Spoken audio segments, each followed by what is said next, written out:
Our other new option for sampling in Logic 10.5 is Sampler. So this is really just a reskin of the EXS24, a bit more user friendly. If I go to my instruments, click on Sampler, it looks like this. So we have a few kind of panels at the top. Synth is where you can adjust your sample. So you've got your tuning there, filters, amp, and you've also got this mod matrix, very similar to the previous matrix that was in EXS24 or the one in ES2. You can say control pitch with LFO or filter with envelope and really kind of mess around with your samples that way. We've got a couple of envelopes here and we've got an LFO we can assign. Your mod matrix is where you actually kind of map stuff together. And then the modulators are these at the bottom. Mapping lets you drag audio files in to create your zones. And then zone itself is each key or each note that you are sampling. Sampler is really good for multi-sampling an instrument. One thing that's worth mentioning is that all of your old EXS24 instruments are still completely valid. This is backwards compatible with the EXS24. So if I go to my factory default, I'll find all of my old samples still in here, including ones you may have made. It opens EXS24 files without any problems.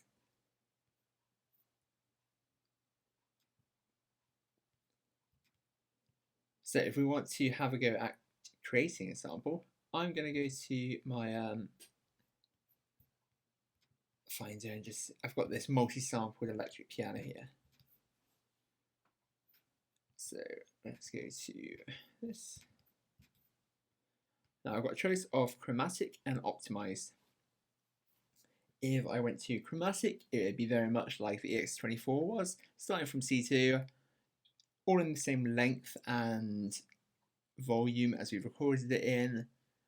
It's just very much you can control it yourself, hands-on, just like the EX24 was. Optimized eases a lot of that for us. Unless you've got anything really complicated or anything you particularly need to edit yourself, optimized is generally the best way to go with a new sampler. This way it analyzes the key of the notes, so it will identify C1 on my piano as being C1. If I was recording in a note that was F2, it would analyze that as F2. It just takes the stage out for you to even find out what the notes are. Also gets rid of any silence, adds the automatic loop points, and kind of optimizes the volume of each sample. So let's go to optimized, and then we've got zone per file or zone per note. I'm going to go zone per file because I want to have each sample zone based on one of these files that we've recorded.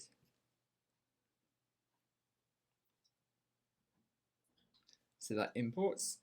And you'll see it's already mapped out for us that this bottom one, this ePiano C1, is working from, it's quite small, let's make it a bit bigger. There we go. You can see that this note starts from C1 and it goes down. Whereas C2 starts from that G and goes up to the F sharp above. Then the C3 sample takes over all the way up to the next F sharp. Then our C4 comes in and it just makes for nice kind of smooth transitions.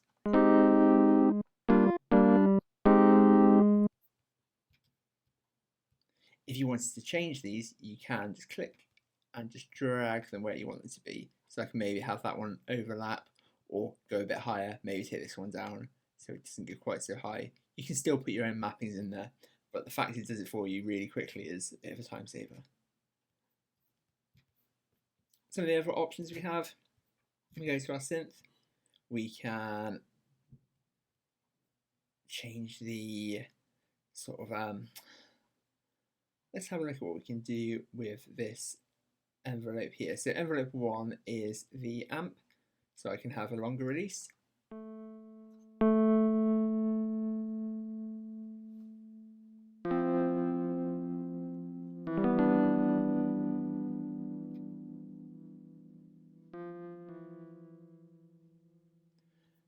Again, we've got filters just like in the quick sampler.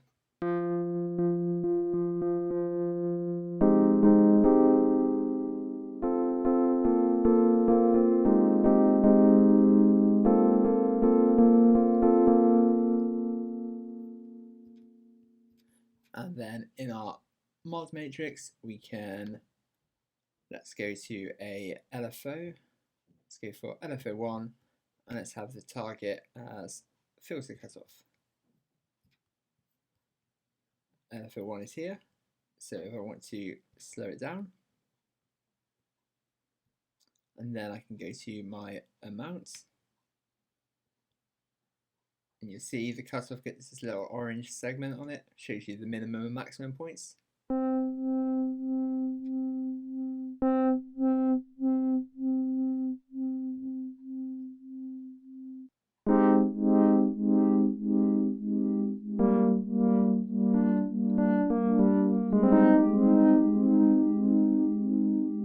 And you can use this mod matrix to map pretty much anything within the synth section.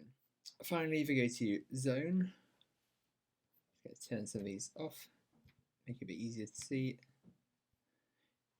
You've got options for one shot, to play the whole sample. You can reverse it. Now it does this on sample by sample basis, so if you do it for, say, C2, you also need to do it for the next octave up.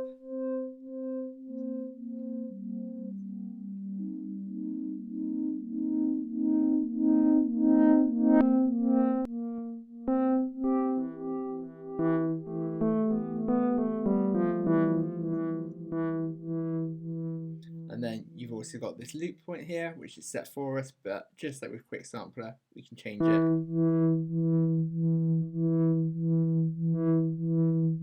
And this allows us to essentially make the sample last forever.